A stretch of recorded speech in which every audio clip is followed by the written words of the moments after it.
All right, so this week, the main things that we have going on are Jupiter at the station degree, Mercury, Cazimi in Aquarius, and Mars retrograde in Cancer, trine to Saturn. Let's take a look at Monday, February 3rd. As always, the Monday is the moon's day.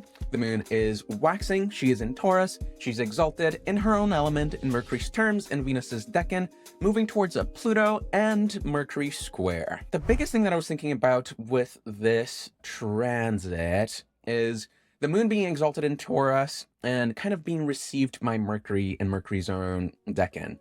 This decan is all about planning and looking ahead. Sometimes it can have this sense of anxiety and fear about the lack that the future might hold, but it's also this anxiety that guarantees that we're prepared for these sorts of difficult situations. And I think that with the moon square to Pluto, coming into that really speaks of this transition from maybe being scared about something, or maybe being fearful about some of the major changes that are happening in the world, considering that Pluto in Aquarius has been this one big transit that we're all talking about. And then coming into the square with Mercury, it's really just about not so much getting lost in the fear of things and more so leaning into the planning and preparing.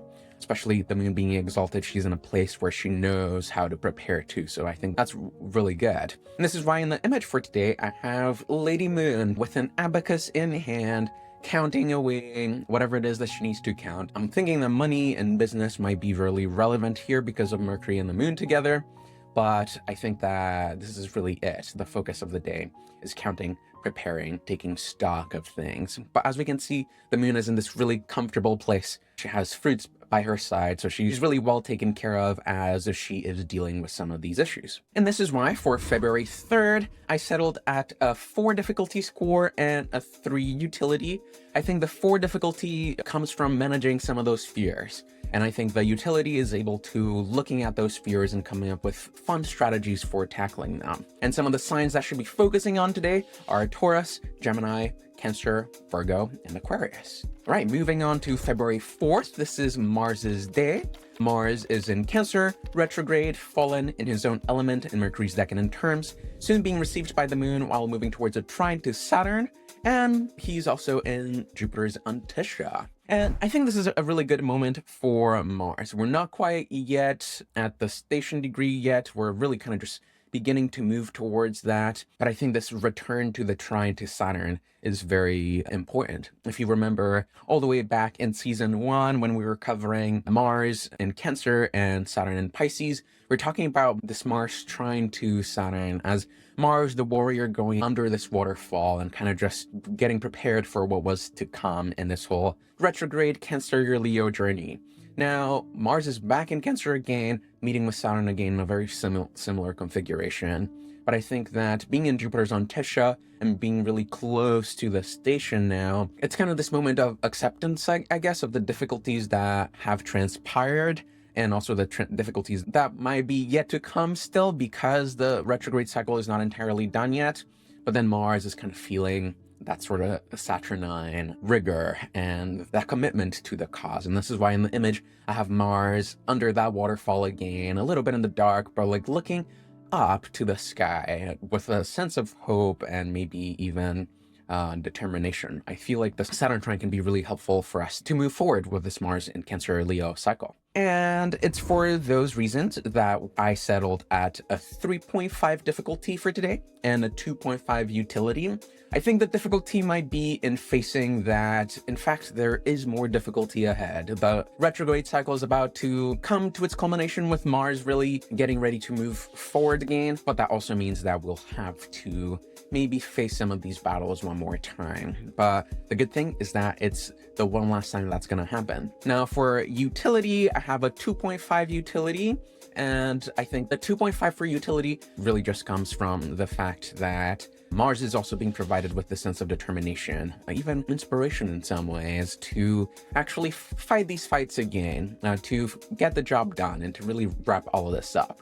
And some of the signs that should be focusing on today are Aries, Cancer, Scorpio, and Capricorn. Right, moving on to our Wednesday. This is February 5th, Mercury's day. Mercury is in Aquarius, insect in their own element and decan in Venus's terms, approaching Cazimi while separating from a trine to Jupiter. And I really like this one day. It's in one ways it can be a little tricky because Aquarius is in fact a very dry air sign. Air signs are actually more often like the giddy, moist, and excitable signs, but Aquarius kind of breaks that pattern a little bit because it's ruled by Saturn. But Mercury can really benefit from this sort of coldness or dryness in many ways. It makes Mercury a lot more calculating. And I think the fact that Mercury is about to have this Cazimi, or this new Mercury in many ways, can signal that this next Mercury cycle that we're about to go into requires a little bit more of that calm and calculated strategizing and less of the multitasking Mercury. I think in the image we have Mercury looking at a cityscape as the sun is rising in the horizon. The image has this very pensive sort of tone to it, and I think that in many ways this is really what we're in for today. I think the Jupiter trine might provide a little bit of hope and optimism. We might be like Mercury seeing this desolate city, but we may be thinking more so other ways we can fix and improve upon it rather than letting the Saturnine weight just kind of weigh us down. So I think that it's all very good and exciting stuff for Mercury. The one thing though that can be a little tricky though is that Mercury is about to switch to the night sect and Aquarius belongs to the day. So after this Cazimi, it might also be a little tricky to be more the communicative Mercury, the out there Mercury, and it might be easier to just sit and strategize and study and absorb information. So it's less of a get busy Mercury and more of a let's study Mercury. I think that those are the reasons why I settled at a 2.5 difficulty for today and a 3.5 utility. I think the difficulty is very much this change of mode. Mercury being close to the sun is also invisible, so there's this sense that we're really getting ready to go into the hermit's cave, so to speak. But then the utility is actually the same thing, and going into these moments of isolation or introspection and really getting down to business and planning and looking ahead, I think that we can get a lot done. And kind of even echoing some of the Monday vibes, I think we can also really set ourselves up for success as things might be getting a little rough later in the month. And some of the signs that should be focusing on today are Gemini, Leo, Virgo, and Aquarius. Right, moving on to February 6th. This is Jupiter's day. Jupiter is in Gemini, in detriment, in his element, and Mars is decan in his own terms, recently separating from a Mercury reception and Moon conjunction. And Jupiter is pretty slow right now. So this one is another one that I am really excited for. We didn't quite get to cover this, but Jupiter is now finally direct after a long retrograde. And I really love this one because Jupiter stationed direct in his own terms. And I think that really just sets the tone that Jupiter is set to make sense of a lot of the Gemini stuff. And it's really interesting to even think about how Jupiter's stay in Gemini will end, because it will end with a Mercury conjunction, which is a reception. So very much we're kind of in this Jupiter and Gemini journey where things might get a little chaotic and there might be a lot of options and a lot of ground to cover. But now Jupiter is a lot more determined to bring cohesion to a lot of those things. Before, maybe Jupiter was a little bit lost in the sauce, but then now Jupiter is very much ready to tackle things. And so this is why in the image, I have Jupiter kind of just building this miniature train. Before we were talking about Jupiter opening boxes and doing all sorts of things and building machines, but now it has more of that mercurial spirit, especially coming from that Mercury trine, where the things that we're doing are a little bit more playful. And if you can see in the image too, Jupiter is really just taking it all in. Like, I built this, now I just get to play a little bit. And I think that it might feel like that for this station degree, because Jupiter will kind of really stay in this degree for a little bit longer still. But once Jupiter picks up speed, I feel like that playfulness that we might be seeing now can really assist us with not being so bogged down by some of the hard work that will be required to get through the rest of Gemini.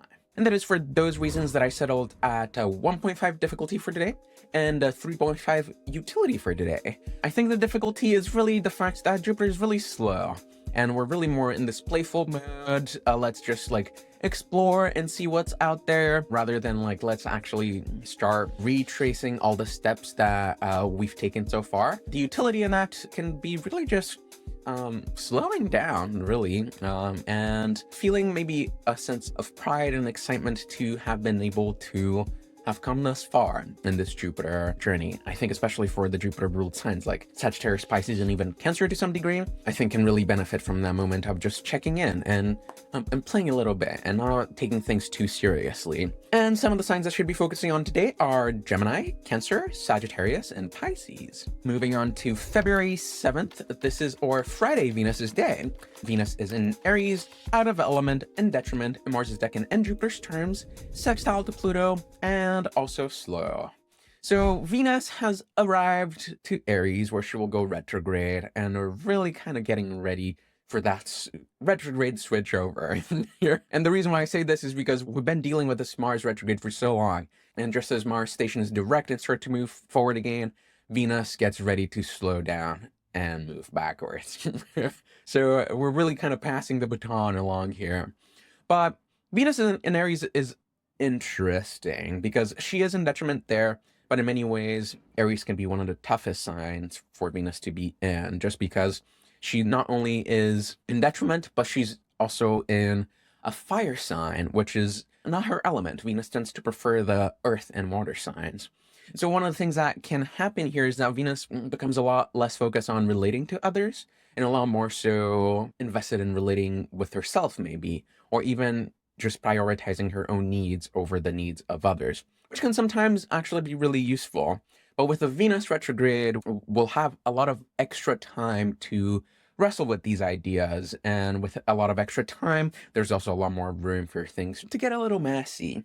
But I think that the message for today is just that Venus is having this moment of looking at herself in the mirror. Venus is just getting dressed to go out for a party. She wants to explore the world and wants to have a bit of a blast. She's in Jupiter's terms after all. But I think in that moment also, she has this question of, who am I? Like, what is it that I actually want out of life, especially for the Venus-ruled signs?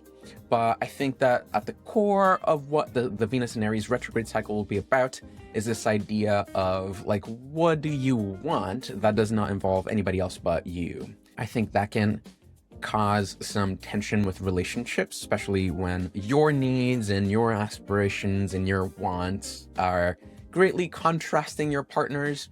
But I think that there's also a lot of freedom that can be found there as well. And I think this whole Venus retrograde cycle that we're about to go into is really about that. And we'll continue to talk about it as the days go by. But for now, we're really just getting a preview of what this Venus in Aries will be like. And it's for those reasons that I gave today a 3.5 difficulty and a 1 utility. And the difficulty is really coming to terms with what some of your needs and some of your wants might be. There could be some that could be shocking to you. You might have thought that you didn't need this certain thing as much as you do, but then turns out you do. And now what are you going to do with that? That's the question. That's the whole Venus retrograde for you. Now, as far as utility goes, it's pretty low. I think that the only thing that can be really useful about today is just having those moments of being really honest with yourself and being unafraid to claim your desires, I guess. And the signs that should be focusing on today are Aries, Taurus, Libra, and Aquarius also because of the Pluto sextile. Moving on and getting into our weekend, we have February 8th, 2025. This is Saturday, and it is Saturn's day. Saturn is still in Pisces, out of element, peregrine in Jupiter's decan and Mercury's terms, and it's being received by Mars and the moon through a trine. Interesting day for Saturn. I really like this idea of Saturn being received by two different planets at the same time. Both the moon, Mars, as well as Venus are said to rule over all the water signs collectively. They're kind of like the water and earth team here. And so we have two team members of this element kind of coming in to assist Saturn today. And I thought this one was interesting because it's involving Mars retrograde also being received by the moon at the same time. So it's really the moon that's kind of bringing these two malefics together. The image might be a little tricky to understand if you take a look at it, because we just have this this old lady Saturn looking out from her house. She seems a little bit worried about the full moon that she sees out in the horizon. And I think that the thing that I was trying to grab with this image is this idea of Saturn's weariness. But a weariness that's contained. If you remember from season 1 of these horoscopes, we talked a great deal about Saturn in Pisces towards the end of the year as being kind of just like back in this Pisces world, but being a little bit of a foreign citizen, kind of trying to find a place for her to settle and do her Saturn stuff. Now, this is the first image where we have Saturn actually contained in a house. Saturn is somewhat safe, but still weary. There's that sense of like, I still don't belong here, but there is the sense of safety. And I think that the reception, the Mars piece of it, is that worry. It is that sort of survival instinct, or like that sense that things are coming to an end. And I think the moon is just the container that makes it safe to have these worries. So I think today can be one of those days where I feel like a little mixed, where like things might feel heavy, but it's also like that kind of heaviness that doesn't disrupt your day necessarily. You're able to continue doing what it is that you need to do. And it seems like it's a through line for the week that this sense of worry or the sense of looking for problems can actually prevent some problems from happening. So I think that that's really it for this week and for today. It's for those reasons that I settled at a 2.5 difficulty and a 2.5 utility evenly. I think that similar to a couple other days this week, the difficulty and the utility are the same. It's a sense of worry, but I think the utility of the day is just in being able to actually have a container for that worry to be held and go somewhere that is actually useful, and it's just not making you spend for the sake of spending. But yes, so some of the signs that should pay attention to today are Aries, Cancer, Libra, Scorpio, Capricorn, and Pisces. Moving on to the last day of our week, it is February 9th. It is Sunday. Of course, it is the sun's day. And the sun is currently in Aquarius, out of element, in detriment, in the moon's decan and Mars's terms, separating from a Mercury conjunction and moving towards a Uranus square. So this one is interesting because I almost kind of wanted to give it a call back to Mercury's image. Mercury was looking at this desolate city, kind of envisioning how they could potentially make that place a better place. It's like this stale view of the world, but invested with the hope of what it could be. I think the sun might have different ideas. So here what we have in the image is the sun also started looking into the city. He is at a place where he can get this really big view of where he is, but we see that the sun is drawing a line on this wall. Not only is there's already a wall separating him from the city, he's further enforcing it by drawing that line, kind of like really just claiming this is where we split. This is the city and this is me, and we're not the same. And I think that we get a lot of that with the square to Uranus. I think that sort of separatist instinct can really be brought up by that. But I think that the biggest thing that I was sitting with for today is that it's not just the separation, but also the contrast between Mercury and the sun.